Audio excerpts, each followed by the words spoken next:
e mudariam para sempre a relação entre o homem, a fé e o poder. Não havia multidões naquele momento. Não havia aplausos, nem bandeiras, nem batalhas. Havia apenas um homem, uma consciência inquieta e uma pergunta que não o deixava dormir. Parecia imutável. A igreja não era apenas uma instituição religiosa. Era o centro da vida social, política e moral. Reis se curvavam diante dela. Imperadores buscavam sua bênção.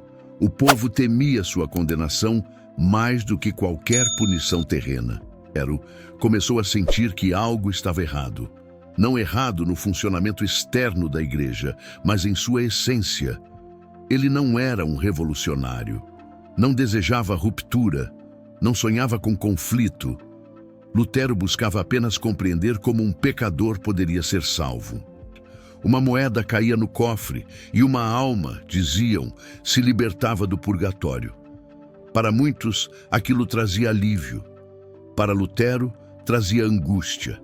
Ele via pessoas simples entregando suas economias, acreditando comprar aquilo que, segundo a Bíblia, jamais poderia ser comprado, ou impossível de conter. Em outubro de 1517, Lutero decidiu escrever suas reflexões, 95 afirmações que questionavam, sobretudo, o comércio espiritual que se espalhava pela Alemanha. Começou a se mover. O que Lutero não sabia era que o mundo estava pronto para ouvi-lo. A recente invenção da imprensa permitia que ideias viajassem mais rápido do que qualquer exército. Em poucos dias, suas teses cruzaram cidades. Em poucas semanas, atravessaram fronteiras. Transformou-se em ameaça, não porque liderava um exército, mas porque despertava consciências. Camponeses, comerciantes, estudantes e até nobres começaram a repetir suas palavras. Ele dizia que a salvação vinha pela fé, não por obras, que nenhum homem podia se colocar entre Deus e outro homem. Excomungado, não se calou. Diante do imperador e dos representantes mais poderosos da cristandade, declarou que não poderia agir contra sua consciência. Era apenas um homem. Mas naquele instante, sua voz ecoou mais alto que tronos e coroas. O risco agora não era simbólico. Talvez porque compreendesse que algumas palavras, uma vez ditas, não podem ser recolhidas. O confronto não era apenas teológico, era político. O imperador Carlos V governava um território tão vasto que se dizia que o sol jamais se punha sobre seu império. Oportunidade. Apoiar o reformador significava enfraquecer o controle papal e fortalecer sua própria autonomia.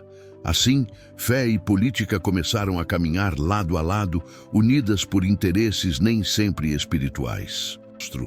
A Europa entrava na primeira guerra de opinião de sua história, e enquanto o mundo gritava seu nome, Lutero tremia. A noite antes de enfrentar o imperador foi marcada por angústia. Ele sabia o que estava em jogo. Não era apenas sua vida. Voltaria a ser como antes. A proteção que salvou Lutero não veio do céu, mas da política. Quando deixou a dieta de Worms, acreditando que caminhava para a prisão ou para a morte, sua carruagem foi interceptada em uma estrada isolada. Que se Lutero fosse executado, sua morte poderia incendiar o país. Ocultá-lo era a única maneira de manter viva a ideia que agora escapara do controle de todos. Escondido no castelo de Wartburg, sob nome falso e barba por crescer, Lutero viveu seus dias mais solitários. E ele realizou a obra que mudaria definitivamente a história. Em poucas semanas, iniciou a tradução do Novo Testamento para o alemão. Não um alemão erudito, reservado aos clérigos, mas a língua falada pelo povo. Lutero acreditava que Deus não falava apenas latim, e tornou-se um livro do povo. Vendedores a ofereciam em feiras, pessoas se reuniam para ouvi-la ser lida em voz alta. Pela primeira vez, homens e mulheres comuns tinham acesso direto ao texto que fundamentava sua fé. Isso mudou tudo. A teológica tornava-se uma revolução cultural. Mas toda revolução cobra seu preço. Enquanto as ideias se espalhavam, o mundo fora do castelo fervilhava. Camponeses explorados passaram a enxergar nas palavras de Lutero uma promessa de libertação social. Revoltas começaram a surgir, bandeiras foram erguidas, textos bíblicos passaram a ser citados como justificativa para a insurreição. O nome de Lutero ecoava entre os rebeldes como símbolo de liberdade. Milhares marchavam acreditando que lutavam em seu nome. O dilema era insuportável.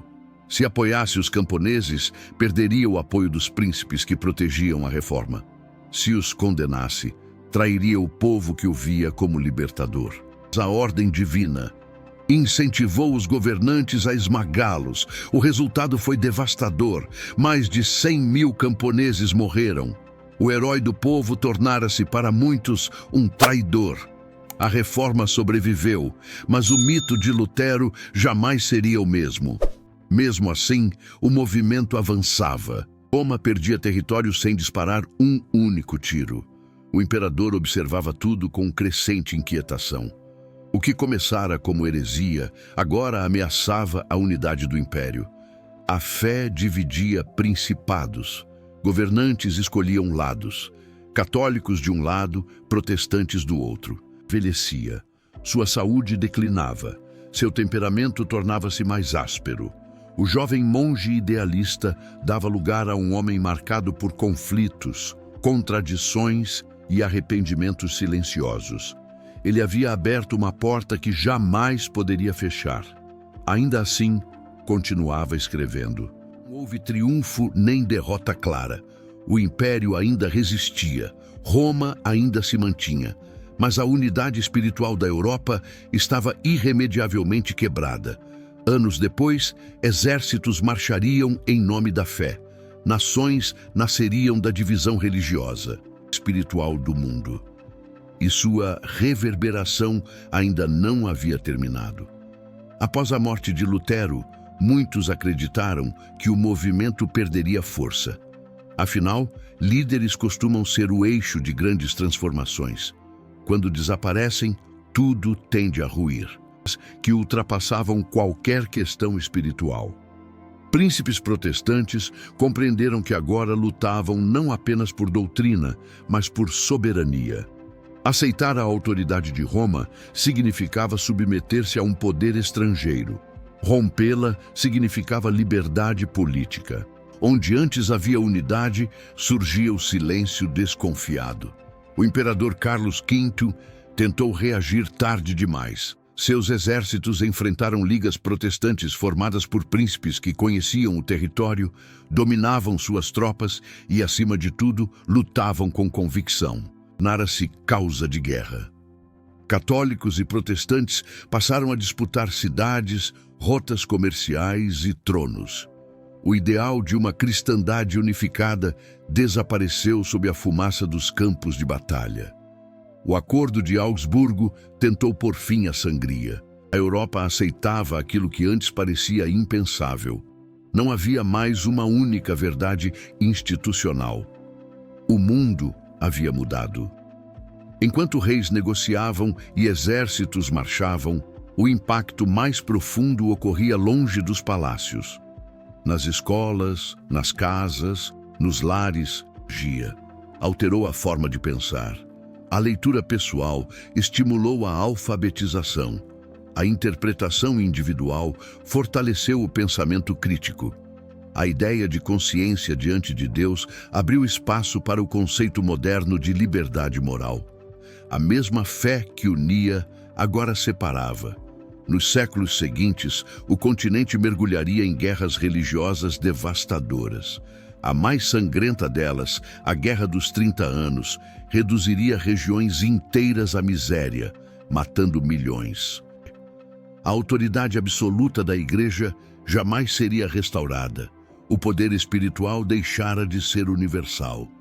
O indivíduo passara a existir diante da fé, questionar, a coragem de discordar. Tudo isso carregava sua marca. Quando o imperador, anos após sua morte, visitou o túmulo de Lutero, foi aconselhado a destruir seus restos mortais. Queimar seus ossos seria um gesto simbólico de vitória. Carlos V recusou. Pensar por si. A Igreja jamais recuperaria o monopólio da fé. A Europa jamais voltaria a ser uma só. E o mundo jamais seria o mesmo. O que começou como um sussurro de consciência transformou-se em um grito que atravessou os séculos. Herói da fé. Para outros, o responsável pela maior fratura da cristandade. Mas, independentemente do julgamento, uma verdade permaneceu incontestável. Depois dele, ninguém jamais voltou a acreditar da mesma forma. Apenas ouvinte e passou a ser leitor, intérprete, pensador. O mundo moderno nascia lentamente entre páginas impressas. A ruptura não foi imediata, não foi limpa, não foi pacífica. Foi dolorosa, sangrenta e contraditória, mas foi definitiva. Temas políticos, educacionais e sociais. Inspirou outros reformadores, outras rupturas, outros movimentos. Em cada país, assumiu um rosto diferente.